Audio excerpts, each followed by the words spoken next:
నాకు ఒక కాల్ వచ్చింది అనమాట. ఈయన మాట్లాడుతూనే మా పెళ్లికి ముందే ఇది జరిగింది. మాట్లాడుతుంటే నేనే అన్నాను, కొంచెం టైం ఇవ్వండి, ఒక 1 year టైం ఇవ్వండి, నేనే మీ అబ్బాయిని మార్చి మీ దగ్గరికి పంపిస్తాను. ఇంకా అవ్వలేదు కదా ఏమి, నేనే అన్నాను మార్చి పంపిస్తాను, నేను చేసుకోను అని అన్నప్పుడు ఈయన నా మీద సీరియస్ అయ్యారనమాట.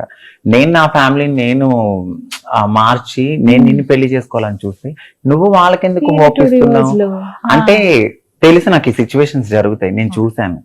చూసి కూడా నేను కొంచెం నాకు భయం వేస్తుంది అనమాట. వెంటనే ఇంకా అసలు 2 seconds అంతే వెళ్ళి ఆ బెడ్రూమ్ లో డోర్ వేసుకుని, ఆ టైంలో ఏది ఉందో మరి ఏం తాగేశారు ఆయన.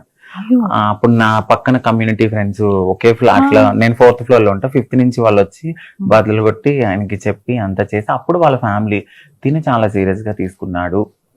ఏంటంటే అంత ఆవేశం ఆ రోజు అది చూడండి, మీరే ఆలోచించండి. నేను మెల్లగా వాళ్ళని కన్విన్స్ చేస్తున్నా, అర్థమయ్యేలా చెప్తున్నా.